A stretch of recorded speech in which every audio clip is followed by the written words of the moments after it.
नमस्कार दोस्तों, स्वागत है आपका आज के मुख्य समाचार में, जिसमें सबसे पहली और बड़ी खबर में आपको बताएंगे कि चुनाव सही से हुआ तो 200 से ज़्यादा सीटें नहीं जीत पाएगी भाजपा। अमेठी में बोली प्रियंका गांधी। दूसरी खबर में जिक्र होगा कि राहुल गांधी ने बताया कितनी सीटें जीत रही है भाजपा। साथ ही प्रधानमंत्री मोदी को बताया कि वो प्रधानमंत्री नहीं राजा हैं। तीसरी खबर में जिक्र होगा कि पीएम मोदी के लिए इस बार सरकार बनाना बेहद मुश्किल, कांग्रेस सुप्रीमो मल्लिकार्जुन खड़गे ने किया ये दावा। खबर में आगे आपको बताएंगे कि फिर आमने सामने आम आदमी पार्टी और भाजपा। सीएम केजरीवाल के बयान से भाजपा में हड़कंप। मोदी जीते तो अमित शाह को प्रधानमंत्री बनाएंगे, अगले 2 महीने में योगी को निपटाएंगे। और इसी के साथ खबर में आगे जिक्र होगा कि आम आदमी पार्टी की सरकार की पैरवी करने वाले वकीलों की फीस भरे केंद्र सरकार। सुप्रीम कोर्ट ने कहा प्रेस्टीज इशू मत बनाइए। दोस्तों, इसी प्रकार की तमाम बड़ी खबरें आपके लिए लेके आए हैं, लेकिन उससे पहले अगर आपको भी ऐसा लगता है कि 2024 के इस लोकसभा चुनाव के बाद बदलने वाली है देश की राजनीति, तो वीडियो कीजिए लाइक और चैनल को सब्सक्राइब करके बेल आइकन दबाकर कमेंट में लिखिए जय हिंद। रुक करते हैं सबसे पहली और बड़ी खबर की तरफ। चुनाव सही से हुआ तो 200 से अधिक सीटें नहीं जीत पाएगी बीजेपी। अमेठी में बोली प्रियंका गांधी। जी हाँ दोस्तों, कांग्रेस महासचिव प्रियंका गांधी ने अमेठी में चुनाव प्रचार के दौरान दावा किया यदि लोकसभा चुनाव सही से हुआ तो भाजपा 200 से अधिक सीटें नहीं जीत पाएगी। उन्होंने कहा कि भाजपा वाले क्या जाने कि अमेठी और रायबरेली से हमारा क्या रिश्ता है, जनता उनसे जवाब मांग रही है। प्रचार के बीच एक टीवी चैनल से बातचीत के दौरान कांग्रेस महासचिव ने कहा कि हमने जहां जहां गारंटी दी है वहां वहां उन्हें पूरा भी करके दिखाया है।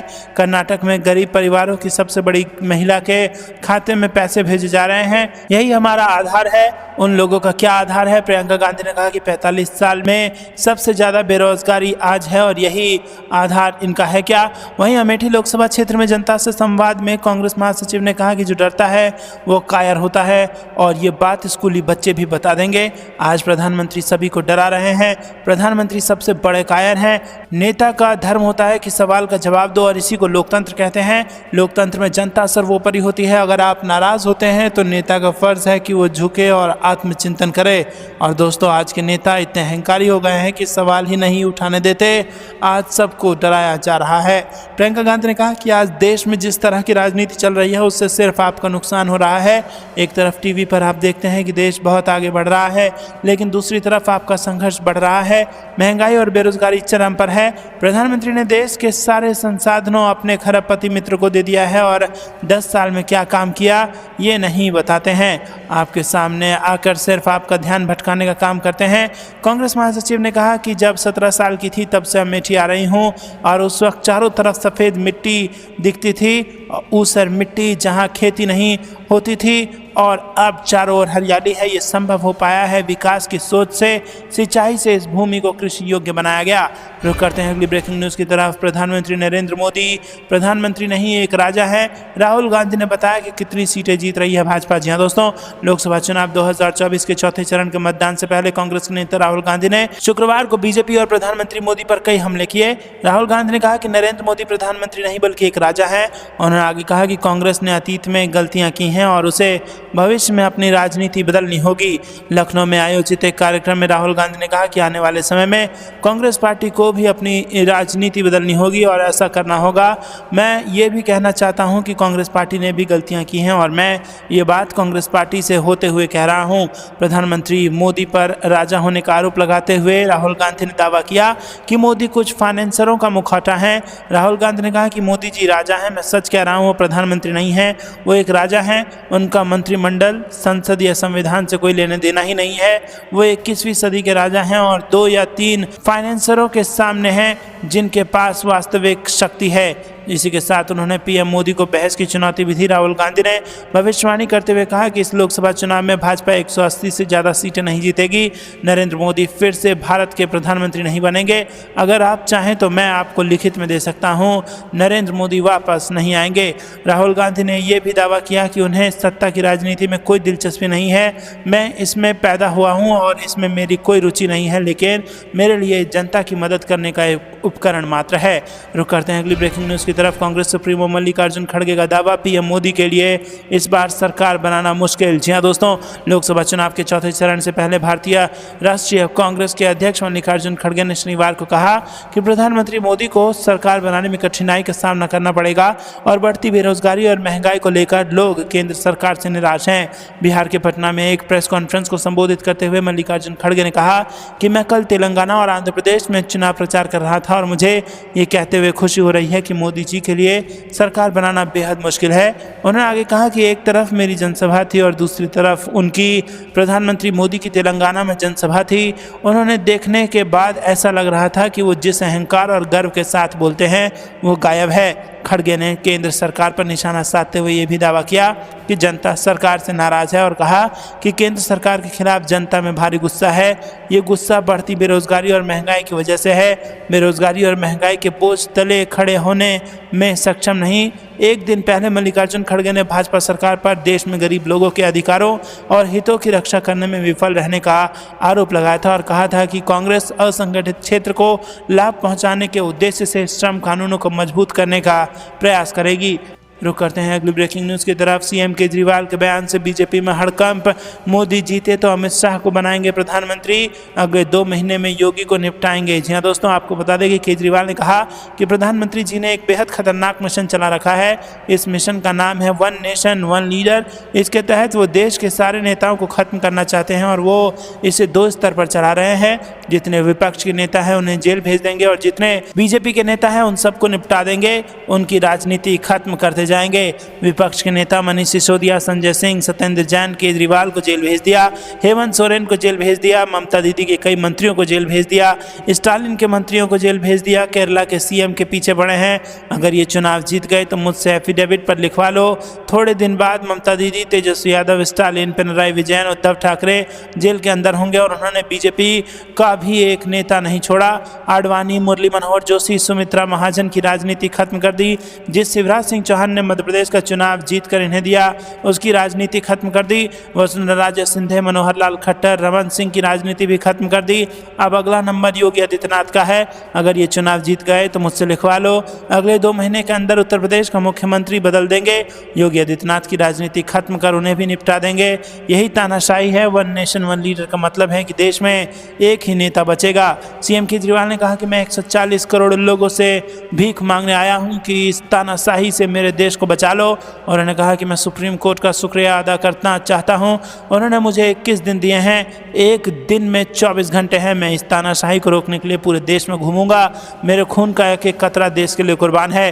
केजरीवाल ने कहा कि मोदी जी अगले साल 17 सितंबर को 75 साल के हो रहे हैं और 2014 में मोदी जी ने रूल बनाया था कि बीजेपी के अंदर जो भी 75 साल का होगा उसे रिटायर कर दिया जाएगा। सबसे पहले लाल कृष्ण आडवाणी जी को रिटायर किया, फिर मुरली मनोहर जोशी को रिटायर किया, सुमित्रा महाजन, यशवंत सिन्हा को रिटायर किया गया। अब मोदी जी अगले साल 17 सितंबर को रिटायर होने वाले हैं। मैं बीजेपी से पूछना चाहता हूं कि आपका प्रधानमंत्री का दावेदार कौन है। उन्होंने कहा कि अगर इनकी सरकार बनी तो पहले अगले 2 महीने में ये योगी जी को निपटाएंगे, उसके बाद मोदी जी के सबसे खास अमित शाह को प्रधानमंत्री बनाएंगे। केजरीवाल ने कहा कि मोदी जी अपने लिए नहीं अमित शाह के लिए वोट मांग रहे हैं और उन्होंने कहा कि मुझे पद का लालच नहीं है। केजरीवाल ने कहा कि आप कुछ काम ना करो और आम आदमी पार्टी को कुचल दो, ये जनतंत्र नहीं है। 75 साल में इस तरह किसी भी पार्टी के नेताओं को प्रताड़ित नहीं किया गया जितना आम आदमी पार्टी को किया गया है।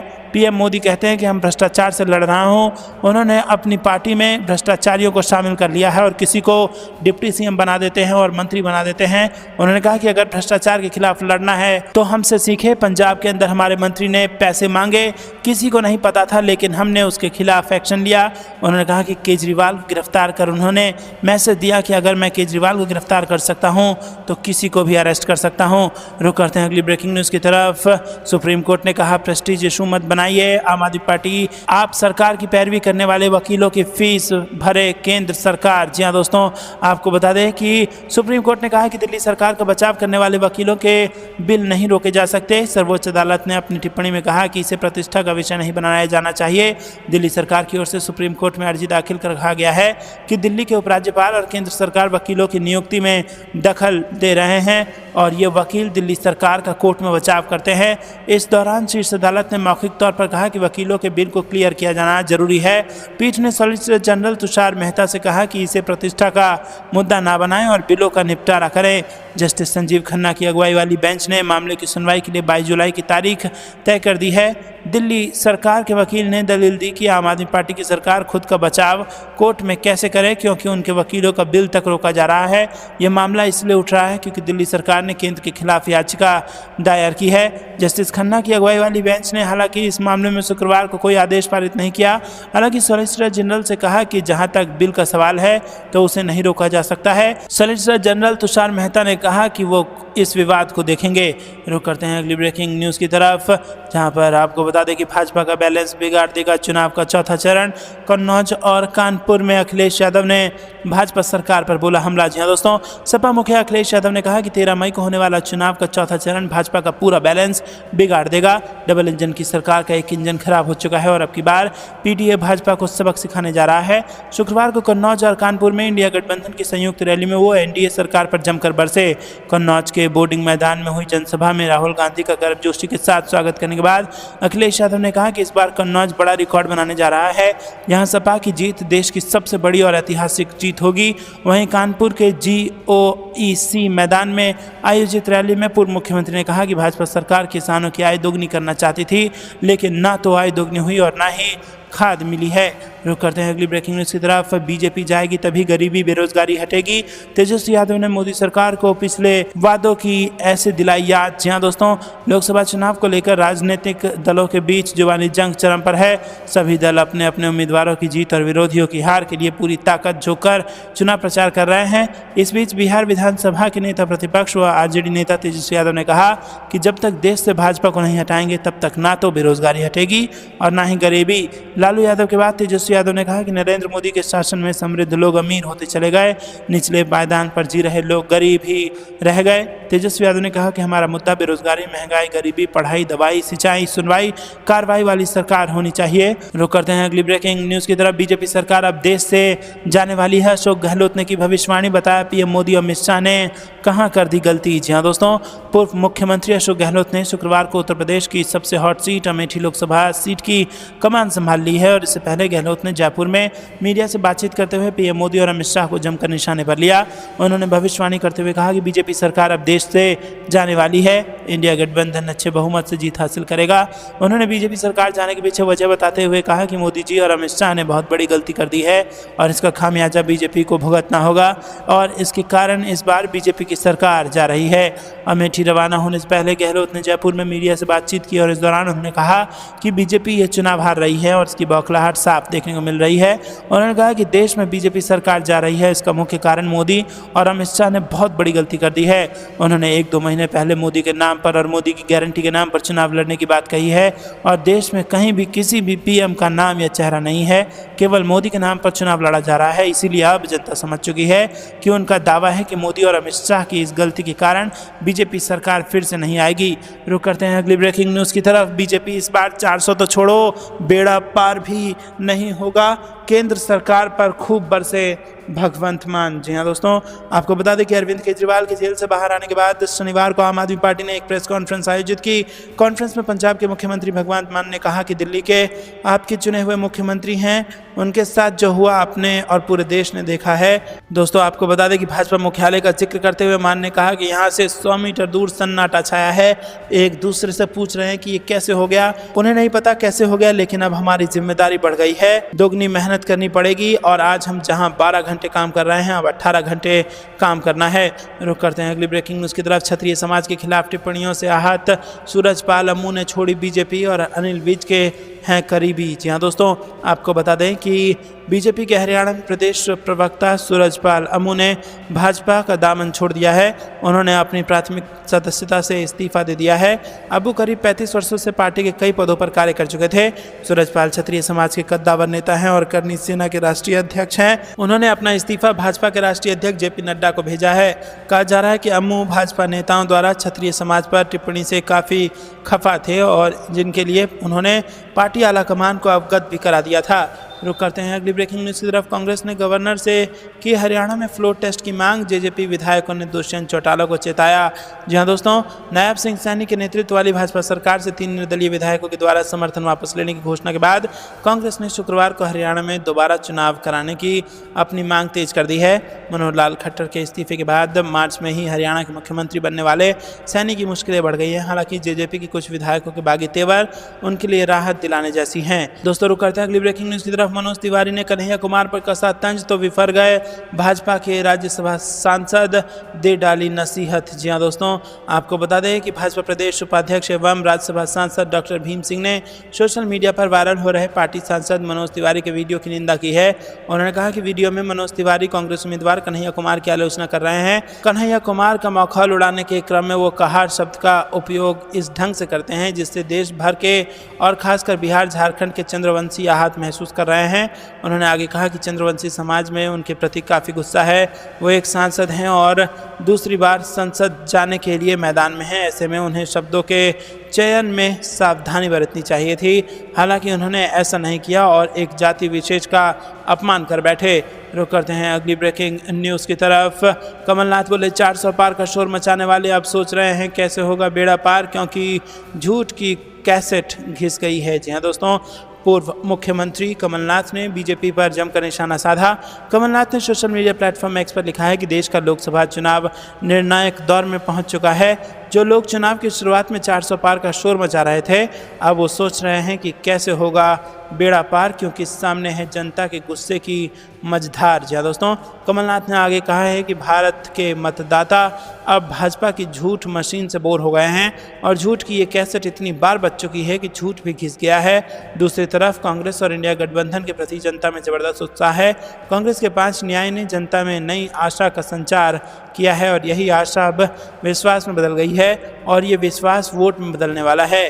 जनता का वोट कांग्रेस की जीत की गारंटी है और हाथ बदलेगा हालात। कमलनाथ लगातार बीजेपी पर हमला बोल रहे हैं। 2 दिन पहले पूर्व सीएम ने एक्स पर लिखा था कि भाजपा शुरू से इस चुनाव को मुद्दे से भटकाने की कोशिश कर रही थी, लेकिन भटकाते भटकाते अब खुद ही भटक गई है और इस लोकसभा चुनाव में जनता का मानस अब स्पष्ट हो चुका है। इंडिया के लोग इंडिया गठबंधन को सत्ता की चाबी सौंपने वाले हैं। रुक करते हैं अगली ब्रेकिंग न्यूज़ की तरफ। रायबरेली का एमपी देश का प्रधानमंत्री बनने वाला है, पप्पू यादव ने किया दावा। जी दोस्तों, बिहार के कांग्रेस नेता पप्पू यादव यूपी के रायबरेली पहुंचे, जहां वो कांग्रेस नेता राहुल गांधी के पक्ष में चुनाव प्रचार कर रहे हैं और इस बात की जानकारी उन्होंने खुद अपने एक्स अकाउंट पर पोस्ट करके दी है। दरअसल लोकसभा चुनाव को लेकर तमाम पार्टियां अपने पक्ष में वोट बटोरने के लिए इस शिद्दत की गर्मी में भी जी जान से जुटी है और कांग्रेस के चुनाव प्रचार में पप्पू यादव भी काफ़ी एक्टिव हैं। पप्पू यादव ने अपनी पोस्ट में लिखा है कि वो 44 साल रायबरेली आए हैं। रायबरेली का एमपी देश का प्रधानमंत्री बनने वाला है और इसे लेकर लोगों में काफ़ी उत्साह है। पप्पू ने अपनी पोस्ट में लिखा कि रायबरेली आया हूँ, 44 साल बाद रायबरेली का एमपी देश का प्रधानमंत्री बनने वाला है। ज़बरदस्त उत्साह है। राहुल गांधी जी 5 लाख से अधिक वोटों के अंतर से जीतेंगे। कोई अचरज नहीं होगा अगर सारे रिकॉर्ड टूट जाएं। दोस्तों रुक करते हैं अगली ब्रेकिंग न्यूज़ की तरफ। पीएम मोदी ने अंबानी अडानी का जिक्र कर राहुल गांधी को घेरा तो बचाव में उतरे उद्धव ठाकरे, कहा रेड क्यों नहीं मारते। जी हाँ दोस्तों, प्रधानमंत्री नरेंद्र मोदी के अंबानी और अडानी को लेकर दिए गए बयान पर महाराष्ट्र के पूर्व सीएम उद्धव ठाकरे ने पलटवार किया। उन्होंने कहा कि पीएम मोदी कुछ भी बोल देते हैं। उद्धव ठाकरे ने कहा कि आप जो भी दिमाग में आता है वो बोल देते हैं। आप कह रहे हैं कि राहुल गांधी ने अंबानी और अडानी के बारे में बोलना क्यों बंद कर दिया है। कह रहे हैं कि टेम्पो भर भर कर पैसा मिला है। नरेंद्र मोदी जी, आप पीएम हैं, ऐसे में सीबीआई, ईडी और आईटी कहाँ गई? आपके पास जानकारी है तो क्यों नहीं छापेमारी करते? काला धन राहुल गांधी के पास टेम्पो के जरिए पहुंचा है, तो आप तो नोटबंदी लेकर आए थे, तो उसका क्या हुआ? दरअसल हाल ही में पीएम मोदी ने तेलंगाना के करीमनगर में कांग्रेस पर निशाना साधते हुए सवाल किया कि आखिर लोकसभा चुनाव की तारीख घोषित होने के बाद अंबानी और अडानी का नाम लेना क्यों बंद कर दिया है। रुक करते हैं अगली ब्रेकिंग न्यूज़ की तरफ। लोकसभा चुनाव में महाराष्ट्र में चौथे चरण में बीजेपी की प्रतिष्ठा दांव पर, राज्य में सत्ता विरोधी लहर। जी हाँ दोस्तों, महाराष्ट्र में इस बार लोकसभा के चुनाव में 3 चरणों में कम मतदान करके मतदाताओं ने अजीब सी स्थिति पैदा कर दी है और ये माना जा रहा है कि मोदी गारंटी के बावजूद सत्ता विरोधी लहर है और ये लहर चौथे चरण में भी देखने को मिल सकती है। रुक करते हैं अगली ब्रेकिंग न्यूज़ की तरफ। दिग्विजय सिंह ने मोदी के परिवार को बताया भ्रष्टाचारियों का अड्डा, दल बदल पर बोले कि जो जा रहे हैं वो बिकाऊ हैं। जी हाँ दोस्तों, मध्य प्रदेश के पूर्व मुख्यमंत्री दिग्विजय सिंह ने कहा कि इस संघ परिवार की किसी समय बड़ी इज्जत थी, लेकिन मोदी परिवार भ्रष्टाचारियों का अड्डा बन चुका है।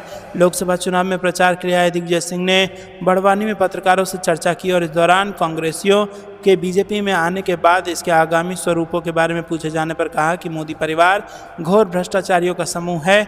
जितने भी भ्रष्टाचारी हैं वो डर के मारे भाग भागकर बीजेपी में जा रहे हैं। तो दोस्तों, ये थी दिन भर की सारी जरूरी और बड़ी खबरें। अंत तक बने रहने के लिए बहुत बहुत धन्यवाद। जाने से पहले वीडियो को लाइक और चैनल को सब्सक्राइब करके बेल आइकन दबाकर कमेंट में लिखिए जय हिंद। अभी के लिए इतना ही। जय हिंद, जय भारत।